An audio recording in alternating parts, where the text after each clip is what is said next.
The Israelites were once a large family, descendants of Abraham, who found refuge in Egypt.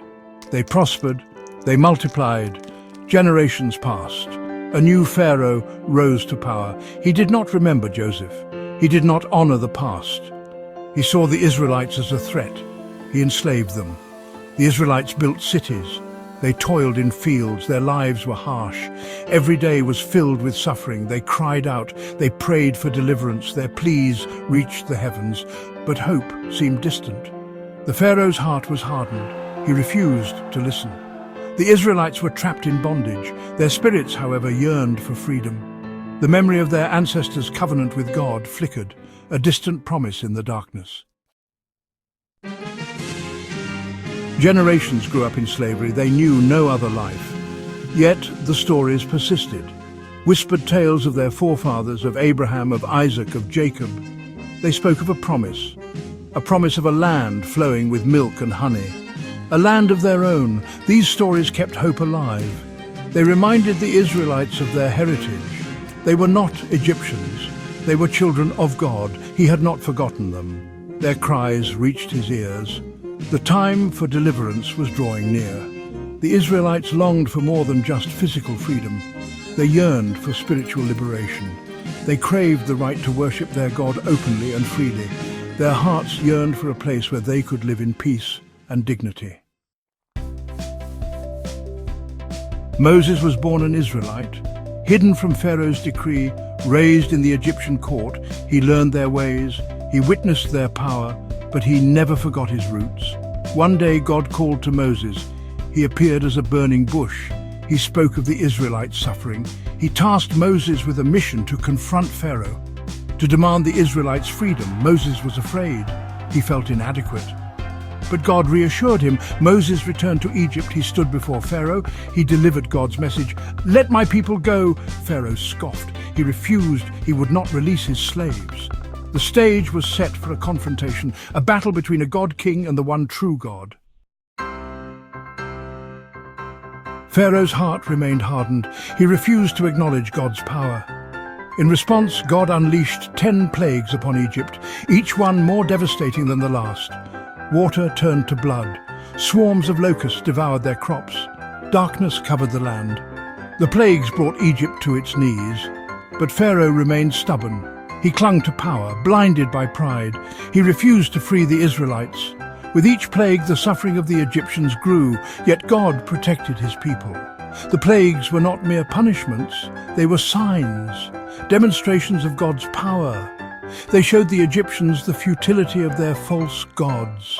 Each plague served as a testament to the one true God, the God of Israel. Section 5. Escape through the Red Sea.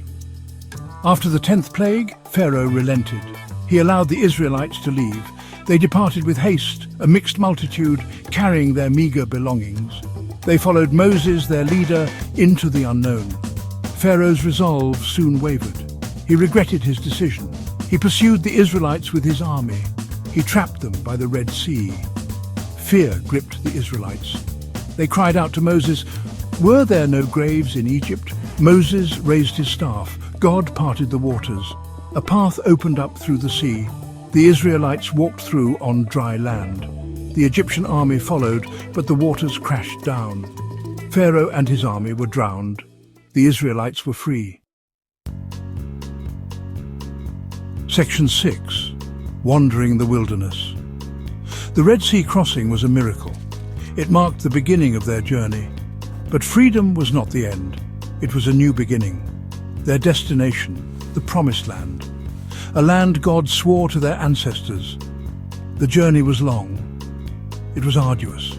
They wandered the desert for 40 years. They faced hunger, they faced thirst, they faced enemies. They even questioned Moses' leadership. They grumbled, they complained. Yet God remained faithful. He provided manna from heaven to eat.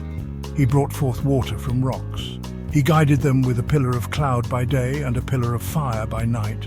He never abandoned them. He tested their faith. He molded them into a nation.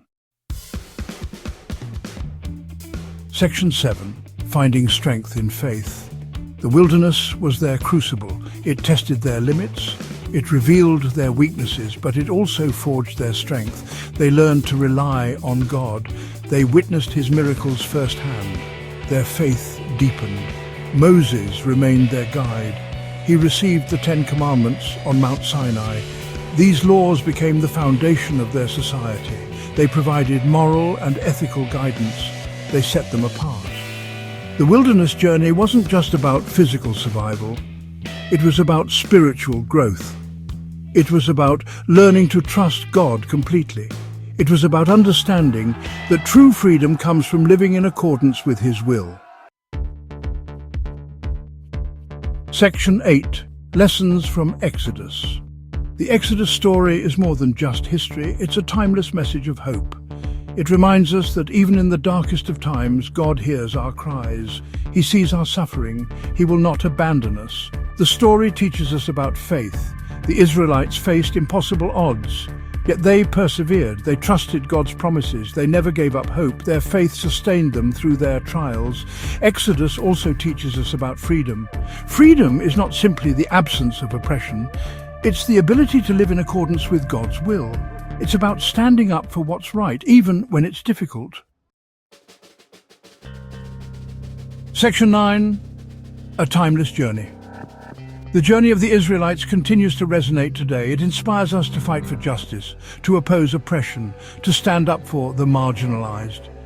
It reminds us that the fight for freedom is never truly over. We all face our own personal Egypts in life. We encounter obstacles, we experience suffering, but the Exodus story provides hope. It reminds us that we are not alone. God is with us. The journey may be long, it may be arduous, but with faith, perseverance, and God's guidance, we too can overcome our challenges and reach our promised land.